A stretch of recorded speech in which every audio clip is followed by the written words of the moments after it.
Hello and welcome to right to education. हम भारतीय अर्थव्यवस्था के क्वेश्चंस को डिस्कस कर रहे हैं, जिसमें हम टोटल 2000 क्वेश्चंस डिस्कस करेंगे। ये इस सीरीज का 15वां लेक्चर है।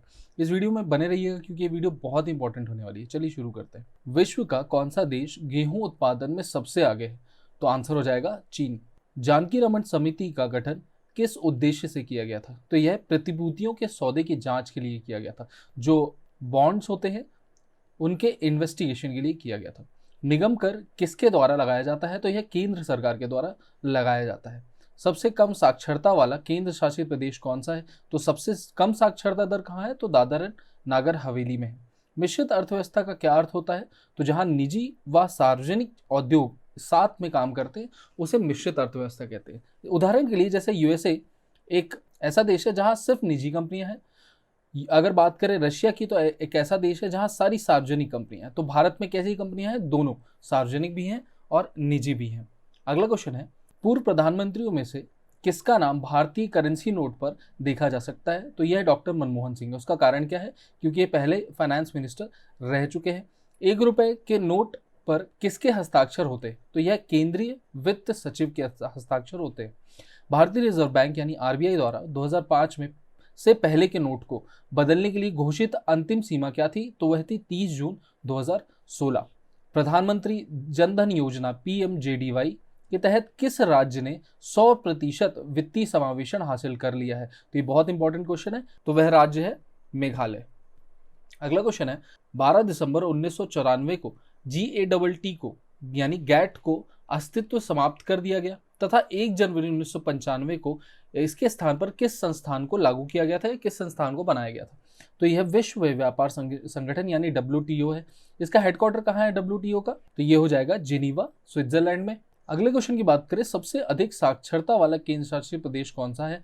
तो वह है लक्षद्वीप, जिसकी साक्षरता 92.28% है। सबसे अधिक लिंगानुपात वाला केंद्र शासित प्रदेश तो वह है पुडुचेरी। विश्व बैंक का मुख्यालय कहाँ स्थित है? तो यह वॉशिंगटन DC पे उपस्थित है। विश्व आर्थिक मंच का मुख्यालय कहाँ स्थित है? तो यह है कोलगिनी में, जो कि जिनेवा में उपस्थित है। विश्व आर्थिक मंच WEF कहलाता है, वर्ल्ड इकोनॉमिक फोरम कहलाता है। किसी कंपनी का वास्तविक स्वामित्व किसके पास होता है? तो यह होता है इक्विटी शेयर धारकों के पास। विश्व में खनिज तेल का सबसे बड़ा उत्पादक देश कौन सा है? तो वह है अमेरिका यानी USA। ब्रिटेन वुड सम्मेलन के परिणाम स्वरूप किस अंतर्राष्ट्रीय मौद्रिक संस्थान की स्थापना की गई थी? तो यह की गई थी इंटरनेशनल मॉनेटरी फंड या अंतर्राष्ट्रीय मुद्रा कोष की स्थापना, और यह की गई थी 1944 में। आसियान का केंद्रीय सचिवालय कहाँ स्थित है? तो यह है जकार्ता में स्थित। अच्छा, आसियान की बात करें तो आसियान का फुल फॉर्म क्या होगा? तो यह होगा साउथ ईस्टर्न एशियन नेशंस। इसका एस्टैब्लिशमेंट कब हुआ? तो 1967 में इसका एस्टैब्लिशमेंट होता है। जो हेडक्वार्टर की बात करें तो यह है जकार्ता में ही। उत्तरी अमेरिका मुक्त व्यापार समझौता, जिसे हम नाफ्टा के नाम से जानते हैं, कब अस्तित्व में आया था? तो यह 1 जनवरी 1994 में आया था। OEEC का नाम बदलकर आर्थिक सहयोग एवं विकास संगठन OECD या OECDI कब किया गया था? तो यह 1961 में किया गया था। OECDI का फुल फॉर्म क्या है? Organisation of economic corporation and development. अगला क्वेश्चन है, विश्व आर्थिक मंच की स्थापना कब की गई? तो यह 1971 में की गई थी। किस बैंक ने भारत की बिना संपर्क आधारित मोबाइल भुगतान सुविधा प्रारंभ की थी? तो यह की थी ICICI बैंक ने।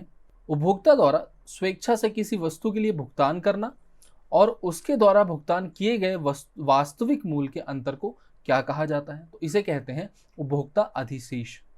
यूरोपियन यूनियन EU की स्थापना कब की गई थी? तो यह 1993 में की गई। और यूरोपियन यूनियन के कितने सदस्य शामिल हैं? तो यह टोटल 28 सदस्य शामिल हैं। एशियाई विकास बैंक की स्थापना कब की गई थी? एशियन डेवलपमेंट बैंक ADB, जिसकी हमने अभी बात की थी कुछ देर पहले, तो वह की गई थी 19 दिसंबर 1966 को।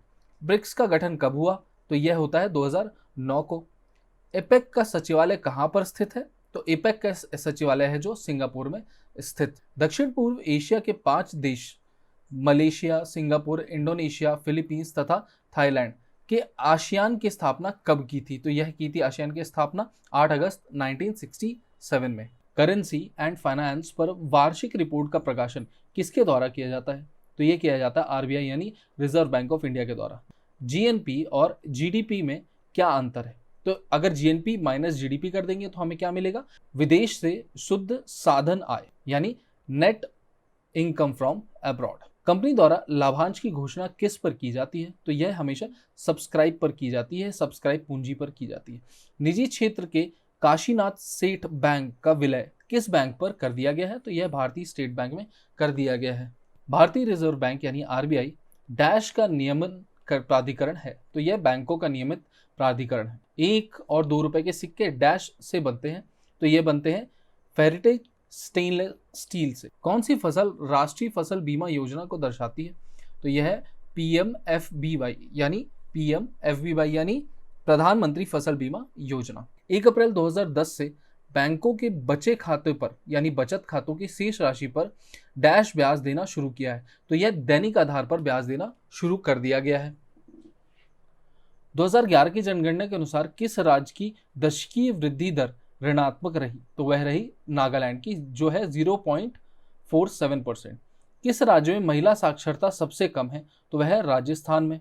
सदस्य राष्ट्रों के मध्य वित्त और आर्थिक सहयोग को बढ़ावा देने के लिए विश्व व्यापार का संतुलित विस्तार करना कौन सी संस्था का कार्य है? तो यह अंतरराष्ट्रीय मुद्रा कोष यानी इंटरनेशनल मॉनेटरी फंड का।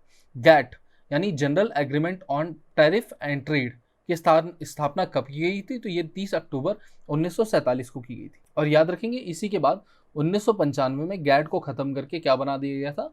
तो WTO बना दिया गया था। वर्ष 2009 में केंद्र सरकार के कैबिनेट रैंक के साथ डैश को विशिष्ट परियोजना का कार्य सौंप दिया गया था, तो यह थे नंदन एम लीलेकंठी। एक क्रेडिट कार्ड का स्वाइप करना डैश के सिद्धांत पर आधारित है, तो यह है इलेक्ट्रोमैग्नेटिक इंडक्शन पर। भारत का पहला बैंक कौन सा था? तो वो था बैंक ऑफ हिंदुस्तान। नवंबर 2015 में भारत सरकार ने समाचार एवं सामयिकी यानी करंट अफेयर्स चैनल के लिए FDI में 26% से बढ़ाकर कितना कर दिया गया था? तो यह 49% कर दिया गया था। बैंकिंग कारोबार की शुरुआत हेतु साझेदारों की अधिकतम सीमित संख्या कितनी हो सकती है? तो वह 10 हो सकती है। कौन सा देश सतत सस्टेनेबल द्वारा प्रकाशित विश्व आनंद सूचकांक यानी वर्ल्ड हैप्पीनेस इंडेक्स जिसको कह सकते हैं 2015 की सूची में सबसे ऊपर था? तो यह था स्विट्जरलैंड। मगर अगर अभी की बात करें 2022 की, तो यह हो जाएगा फिनलैंड।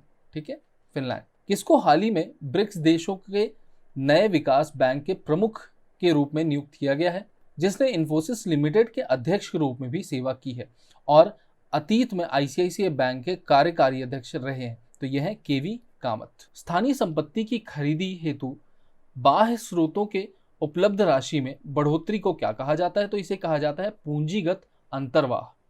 प्रधानमंत्री नरेंद्र मोदी ने 125 रुपए और 10 रुपए मूल्य वर्ग के 2 स्मरणीय सिक्के किसके श्रद्धांजलि में जारी किए थे? तो ये किए थे BR अम्बेडकर की श्रद्धांजलि में। अमृत योजना किसके नाम पर रखा गया है?